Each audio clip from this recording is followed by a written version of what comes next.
አትንግጂ ነው እኛ ደህና ነን። የሆነ ገልባጭ መኪና ከኋላ ገጭቶን እኮ ነው ሹፌሩ መንገድ ስቶ ገደል ሊከተል። ምንድን ነው? ምን ተፈጠረ? እግዚአብሔር። የሉሊት ቤተሰቦች ከአቶ መሰለ ራሳቸውን ለማዳን ሲሉ ከገጠር ወደ ከተማ እየመጡ ነበር። ቢሆንም ግን ባላሰቡት መንገድ የመኪና አደጋ ደረሰባቸው። ይህንን የመኪና አደጋ ያቀነባበርኩት እኔው ራሴ ነኝ ይላሉ አቶ መሰለ።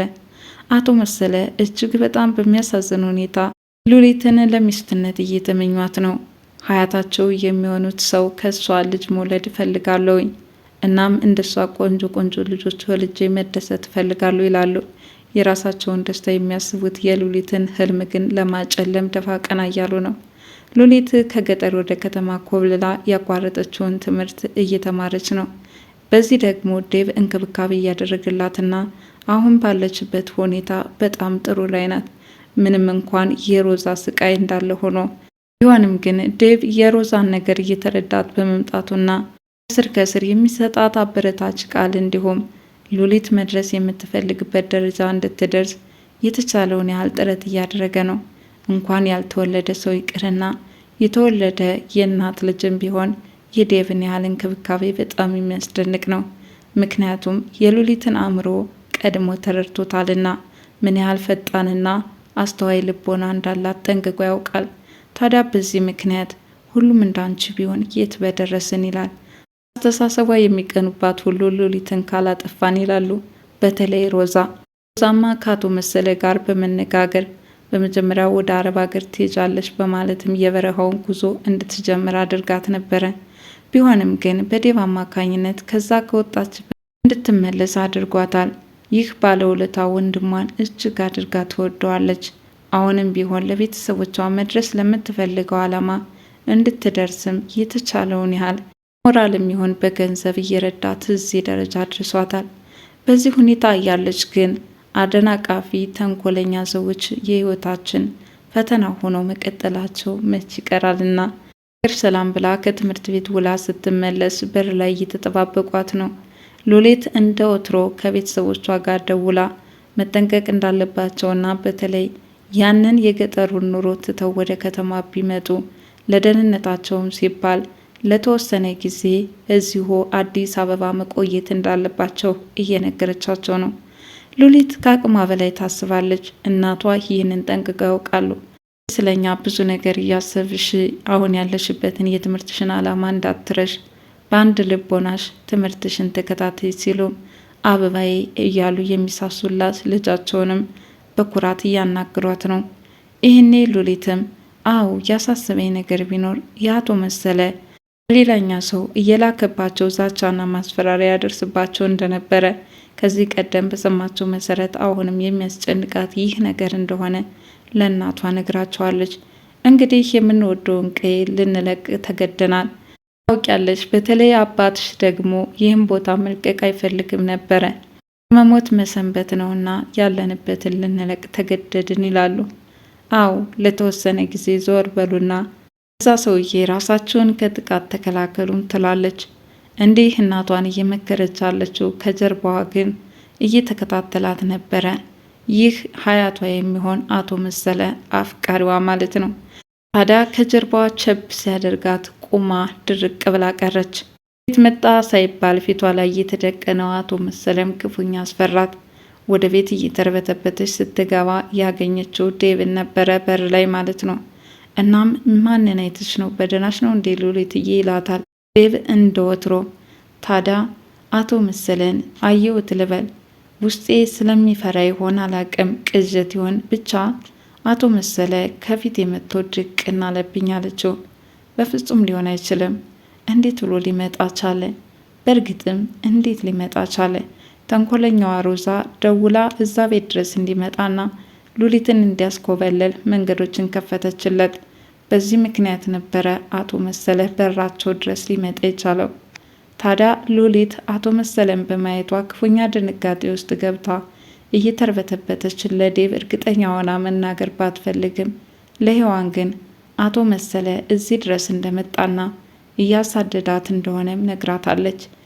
ታዲያ ሔዋን ያለቻት ነገር ቢኖር በቃ ከዚህ ሰው ራስሽን ለማዳን ከፈለግሽ ስትይውና ግዴታ በትዳር መኖር ይኖርብሻል።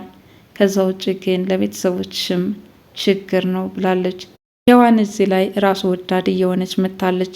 በእርግጥ ሉሊትን በጣም እንደምትወዳትና ከዚህ በፊትም ቢሆን ሮዛ ስትበድላትም ሆነ እሷ ስሜታዊ ሆና ስትናደድ ከሲጃራዋ ጋር ስትታገል ካጠገቧ ሆና የምትከላከልላት ይቺው ምስኪኗ ሉሊት ነበረች። ባለ ብሩህ አእምሮዋ በጣም ጀግና ነች፣ ትችያለሽ፣ ይህ የከበደሽን ቀንም እንደምንም ታልፈዋለሽ፣ አይዞሽ ሔዋን፣ ስሜታዊ የሆነች ህይወትሽን ወደማይሆን አቅጣጫ አትምሪው ስትልም እየመከረቻት መጥታለች። እንግዲህ በዚህ ሁኔታ ባለውለቷ የሆነችው ሉሊት ዛሬ ግን በአቶ መሰለ ሀያቷ በሚሆን ሰው ፍቅር ተጠልፎ እሷን ካልወሰድኩ ሞቼ ይገኛለሁ የሚለው ሰውዬ በቃ ይውሰድሽና ይለይለት ነበር ያለችው። ታዲያ ሉሊትም እንዴት ሊሆን ይችላል ዋንዬ ከዚህ ሰው ጋር እንዴት ብዬ ስኖራለሁ ስትልም የማትፈልገውን ህይወት ልትቀላቀል እንደማትፈልግ ነግራታለች።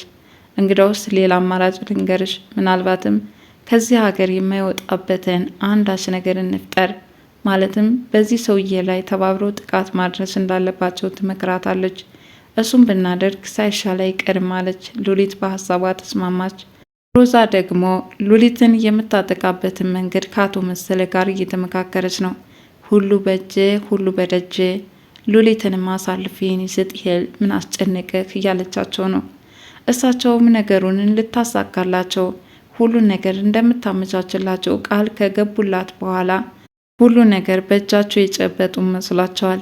ነገር ግን ዴቭ አንተ ሰው ምን ልታደርግ መጣክ ሲልም ጠይቆታል። ይህ ሰውዬ አይን አውጣ ሰውዬ ነው። ገንዘብ ስላለውና በአካባቢ ሰዎች የሚፈራ ሰው ስለሆነ ሁሉን ነገር ማድረግ እንደሚችልም ራሱን አሳምኗል። ታዲያ በዚህ ምክንያት ከዴቭ ጋራ እንዴት አንተ በገንዘብ ታምናለህ? ለምን አእምሮህን አትጠቀምበትም? በእድሜ አንጋፋ ሳለ አስተሳሰብ ግን የወረደ ነው ሲልም ዴቭ ነግሮታል። አቶ ዳዊት አርፈ ብትቀመጥ ይሻላል። ይችን ቆንጅዬ ልጅ ትቻት ልሄድ አልፈልግም። የህይወቴ ሁለ ነገሬ ናት። ቆንጆ ልጆችንም መውለድ እፈልጋለሁ ይላሉ። ሆኖም በዚህ ሁኔታ የሉሊት አፍቃሪ ክፉኛ ተፋጧል። ከሻይ ቤትም ሆኖ ከዴቭ ጋራ ሁለተኛ ሉሊትን ስታስባት ማየት አልፈልግም በማለት ዴቭ የተቻለውን ያህል እያስፈራራው ነው። ሰው ግን ከዴቭ ጋራ ከተለያየ በኋላ ከሮዛ ጋር በስልክ እያወራ ነው። ማለትም ነገሮችን የሚያመቻችበትም ነገር ኩሽታ ይሰማኛልና ለአሁኑ ስልኩን ልዘጋው ነው። ለማንኛውም ስለ ሉሊት አታስብ በማለት አሳልፋ ልትሰጣት እንደምትችልም ከዚህ ሰው ጋር ተመካክራለች። ቤተሰቦቿም የገጠሩን ኑሮ ትተው ወደ ከተማ እየመጡ ሳለ መንገድ ላይ ያላሰቡት አደጋ ገጥሟቸው በሚያሳዝን ሁኔታ ለሉሊት ተነግሯታል። ሉሊት ክፉኛ ደነገጠች።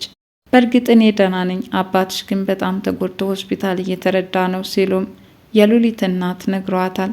ሉሊት ከልቅሶ በስተቀር ምን አማራጭ አላት? በጣም አለቀሰች፣ ተንሰቀሰቀችም። ካጠገቧ ያለችው ሔዋን ልታጽናናት ሞከረች። ነገር ግን ሉሊት ልትበረታ ወይም ልትጽናና አልፈለገችም። እያለቀሰች ነበረ ዴቭ የተመለከታት። ዴቭም ምን ሆነች ነው ሉሊትዬ ሲል ጠየቃት። ቤተሰቦቿ የመኪና አደጋ እንደደረሰባቸው በሔዋን አማካኝነት ይነገረዋል። እሱም እንዴት ሊሆን ይችላል አለ። በጣም ደነገጠ። በመጀመሪያ ነገሮችን ያመቻቸውና የሮዛን ቤተሰቦች በማስለቀቅ ጡም ከነሱ ሊያደርጋቸው እንደሚችል ተመካክሮ ነበረ። አሁን ሮዛ የሉሊት ቤተሰቦች የመኪና አደጋ ሲደርስባቸው ምን ያህል ሰርግና ምላሽ ይሆንላት ይሆን? አቶ መሰለም የመኪና አደጋ እንዲደርስባቸው ያደረገው ማን ይመስላል? ከሉሊት አርፈ ብትቀመጥ ይሻላል፣ ይችን ቆንጅዬ ልጅ ማስኮብለል ሳያንስ እንዴት ቤተሰቦቿን ወደ ከተማ እንዲመጡ አደረካቸው በማለት ክፉኛ ተናደውም ዴቭን እየነገሩት ነው። ማለትን የመኪና አደጋ እንዲደርስባቸው ያደረግከው በማለትም ነግሮታል። ሉሊት ቤተሰቦቿን አግኝታ መደሰት ሲገባት፣ ነገር ግን የቤተሰቦቿ ሀዘን ሰምታ እያለቀሰች ነው። በቀጣይ ክፍል በምን እናገኛቸዋለን? ማንኛውም የሉሊት ስቃይ ሊበቃ ይገባል። በተለይ ደግሞ በዚህ ሰውዬ ያልፈለገችውን ጋብቻ እንድትፈጽም እየተገደደች ያለችበት ሁኔታ በሕግ ሊዳኝና ተገቢውን ቅጣት ሊሰጣቸው ይገባል ብዬ አምናለሁ። ትንሿ ሙሽራ ክፍል 44 የዛሬውን ይመስል ነበረ። በቀጣይ ቪዲዮ እስከምንገናኝ ድረስ መልካም ጊዜ ይሆንላችሁ እያልኩ ለቻናሌ አዲስ የሆናችሁ ላይክ፣ ሸር፣ ሰብስክራይብ በማድረግ ቤተሰብ እንድትሆኑ በትህትና እጠይቃለሁ። ባይ ባይ።